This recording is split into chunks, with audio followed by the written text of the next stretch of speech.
ဟာသွားတဲ့ကွင်းလင်နေအောင် Enzo Fernandez နဲ့ဖိတင်းကျင်နေတဲ့ Manchester City ညီကအားလုံးပဲမင်္ဂလာပါ Sport Geek ကနေပြန်လည်ကြိုဆိုလိုက်ပါတယ်အားလုံးပဲသိကြတဲ့အတိုင်းပါနော် Manchester City အသင်းကသူတို့ရဲ့ကွင်းလယ်ပဲ့ကန်ရှင် Rodrigo ဆုံးရှုံးရတော့မှာဖြစ်ပါတယ်ဒါကလည်း Man City ဘက်ကနေပြီးတော့စာချုပ်ဒီပြည့်ကန်နီးမှာပေါ့နော်ဒီ Barcelona နဲ့သဘောတူညီမှုယူလိုက်တာဖြစ်ပါတယ်ဒီတော့ကျတော့အသက်30အရွယ် Rodrigo ဆွန့်လွတ်လိုက်တာကဒီအသင်းအတွက်မှားလားမှန်လားဒါမျိုးတွေကကျွန်တော်စဉ်းစားကြရမဟုတ်ကျွန်တော်စဉ်းစားရမှာကျွန်တော် Chelsea အသင်းက Enzo Fernandez ကိုပေါ့နော်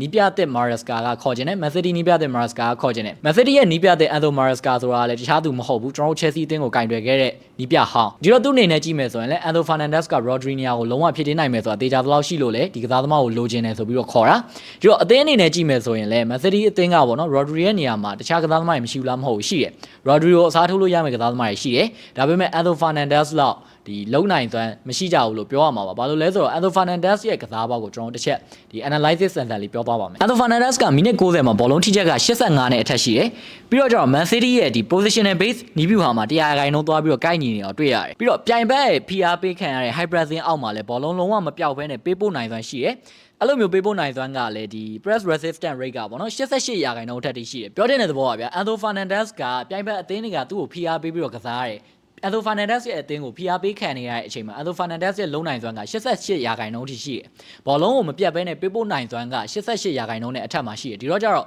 ဒီလိုကစားသမားမျိုးကဗျာပြောရမယ်ဆိုရင်ရွှေထက်ရှားတယ်။ဒီဘက်ခေတ်မှာကွင်းလေကအသက်သွေးကြောဖြစ်တဲ့အချိန်မျိုးမှာဒီလိုကစားသမားမျိုးကိုလိုချင်တယ်ဆိုတာမဆန်းဘူး။နောက်ထပ်တစ်ခုကဘာလဲဆိုတော့ Enzo Maresca က positional game ကိုအဓိကထားပြီးတော့အသုံးပြုတဲ့နည်းပြမျိုးဖြစ်တယ်။ဒါကြောင့်မလို့သူ့ရဲ့နီးစနစ်မှာဆိုရင်ကွင်းလေလူတွေကတော်တော်လေးလိုအပ်ချက်တွေရှိတာကိုတွေ့ရတယ်။ Maresca ရဲ့နီးစနစ်မှာကွင်းလေလူတအူးက cancel line ရှိမှာဘောလုံးဖြန့်ဝေပေးရတယ်။ D distributor အဖြစ်တာဝန်ထမ်းဆောင်ရတယ်။ Enzo ရဲ့ long range passing က accuracy က82အထက်မှာရှိတယ်။ဒီတော့ကျတော့ Enzo Fernandez ရဲ့အဲ့လိုမျိုးဖြန့်ဝေပေးတဲ့ဘောလုံးတွေကဒီ Enzo Maresca ရဲ့ကစားကွက်အတွက်ပေါ့နော် transition ပြောင်းမှုအတွက်တော်တော်လေးအရေးပါတဲ့ distribution တွေဖြစ်တယ်။နောက်တစ်ခု Enzo Fernandez က area အတွင်းပေးပို့မှုကပေါ့နော်Enzo Fernandez ကတပွဲမှာ1.8ချိန်ရှိတယ်ပြောတဲ့သဘောပါဗျာ Enzo Fernandez ကဒီ area တွေကိုပေးပို့မှုကမရှိဘူးဆိုရင်အနည်းဆုံး1ချိန်နဲ့2ချိန်ဝန်းကျင်မှာရှိတယ်ဗျာဒီတော့ကျတော့ဒီ area ပေးပို့မှုဆိုတာတော်တော်လေးအရေးပါတယ်ဒီတော့အနေရှောက်ရမယ်ဆိုရင် Enzo Fernandez က Maresca လိုအပ်နေတဲ့ကစားကွက်တိစောက်ပုံမှာ final third delivery ပေါ့နော်ဒါမျိုးကိုလုပ်ပေးနိုင်တယ် creativity အားကောင်းတယ်ဒါမျိုးကြောင့်မလို့ပေါ့နော်လုံးဝလိုအပ်နေတဲ့ကစားသမားတစ်ယောက်လို့သွားပြီးတော့ပြောလို့ရတယ်ဘာလို့လဲဆိုတော့ Rodri မရှိတော့လို့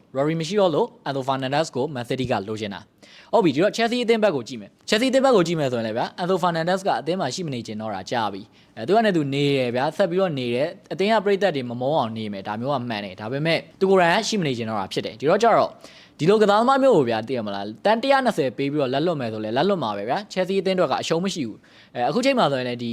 တန်120ကန်လန်ထားတော့ကဒီ Man City ကဒီအပြောင်းရွှေ့ကိုအပြီးမတက်လိုက်ဘူးအဲ့အတွက်ပေါ့နော်လက်ရှိမှာဆိုရင်လည်းစံချိန်တင်ပြောင်းရွှေ့ကြီးနဲ့ပေးရကောင်ပေးရနိုင်တယ်ဗျာပြောမရအောင်ဖြစ်သွားနိုင်တယ်ပေါ့နော်တန်130တို့တန်140တို့ဒါမျိုးတွေတောင်းတာလေဖြစ်သွားနိုင်တယ်စံချိန်တင်ပြောင်းရွှေ့ကြီးတောင်းတာလေဖြစ်သွားနိုင်တယ်ဒီတော့ကျတော့ဒီ Enzo Fernandez လိုကစားသမားပေါ့နော် Enzo Fernandez လိုကစားသမားတယောက်ကို Chelsea အသင်းကလက်လွတ်ရတာမှန်တယ်ဒါပေမဲ့ Chelsea အသင်းတွေကအရှုံးမရှိဘူးဒီလိုမျိုးအခြေအနေတွေဖြစ်နေပါတယ်ဒီတော့ brother တော့ဘယ်လိုမြင်နေရှိလဲဆိုတော့ comment မှာချက်မြောက်ပေးသွားလို့ရပါတယ်စိတ်ပါဝင်စားလို့ဘောလုံးပွဲကောင်းဖောက်စောကစားခြင်းလဲ Sporty Viber Telegram ဖုန်းနံပါတ်39ကို968 98885ကိုဆ